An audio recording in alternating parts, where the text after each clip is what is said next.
ayan mga sir, welcome back to my YouTube channel. So pasensya na at hindi ako masyado nakapag formal vlog for this past few weeks. So medyo busy lang talaga. And anyway, so today magpa-fly back ako sa Baku.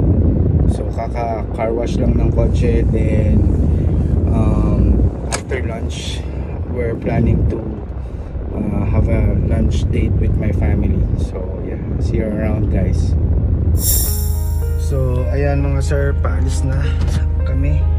Actually kakain muna kami sa Bae, sa floating restaurant. And after that saka kami didiretso sa airport kasi yung flight is around 11:50 pa ng gabi. So we still have a lot of time. So yeah, I'll just see you around. Hi Tofi. Hi Talia.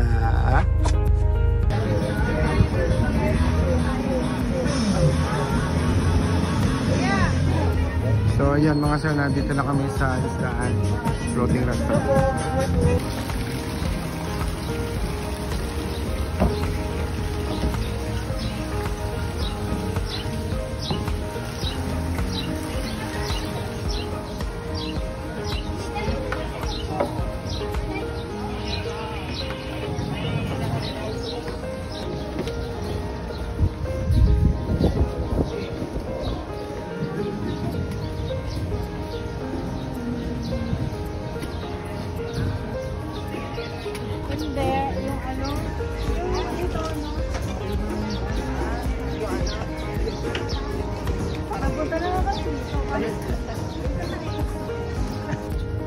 Ginto yung presyo.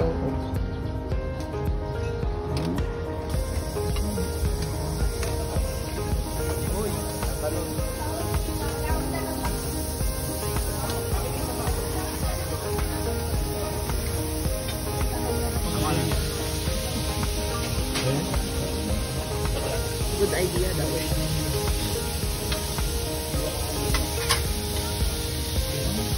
Ibin ba? Ate ba? Ano na ako?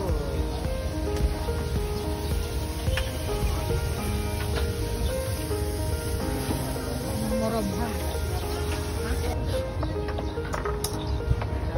Kaya pala Titanic, bangka pala yun.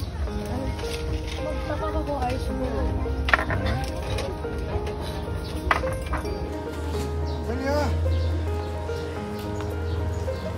Ihina naman.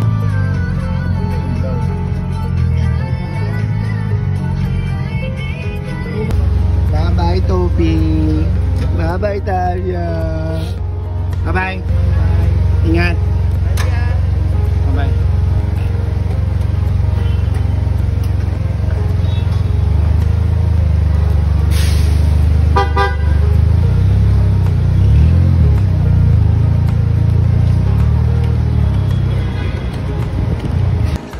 So ayan mga sir, nahihatid na ako sa airport. Punta muna ako sa gate. Then mag-check-in muna ako ng aking bagahe. Then immigration. So medyo maluwag ang immigration ngayon. Mabilis naman ako dun sa baggage counter. Kaya ito, medyo konti lang tao sa immigration. Mabuti naman.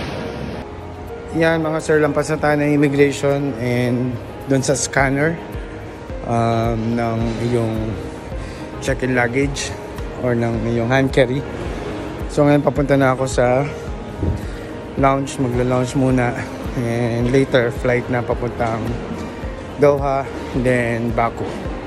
Alright, I'll see you around. So ayan mga sir, boarding na tayo and after this makakapag-relax na sa aeroplano. Mr. Ayan. Thank you. This one po. Thank you. So, ayan mga sir, nandito na tayo sa loob ng aeroplano. Hello. So, our seat is 18C. So, yeah. I think this one. This is our seat.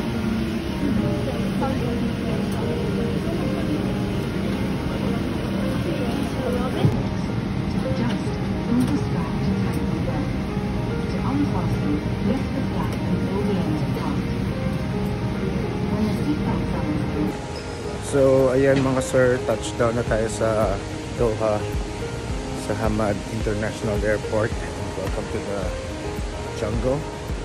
So now, papunta na ako sa gate C62 and yeah, around 7:45 boarding na, going to Baku. And yeah, pagdating sa Baku, most commonly I'll be waiting for my schedule if I'm going offshore tomorrow. But as you know, meron akong OG UK medical, so I'm still waiting for the update kung matutuloy ba yung medical ko. But anyway, thank you so much for watching, and sana dumami pa tayo, sana dumami pa yung subscribers natin. And before I forget, I would like to greet my wife, Happy Mother's Day, and sa aking tita na nagpalaki sa akin nung ako'y bata pa, Tita Wenet, Happy Mother's Day. Sa aking mami na nasa langit, Happy Mother's Day. And sa lahat ng mga mami dyan, Happy Mother's Day. So what to say, sa mga kagaya nating OFW na sinasabi nila mga bagong bayan, just continue dreaming. Wala namang masama na mangarap, diba? Mangangarap ka para sa pamilya, and kumaalis tayo dahil para sa kanila, para may taguyod natin ang ating pamilya. Well, anyway, thank you so much for watching, and hope you like this video. Please don't forget to like, follow, and subscribe to my YouTube channel, and I'll see you on the next vlog.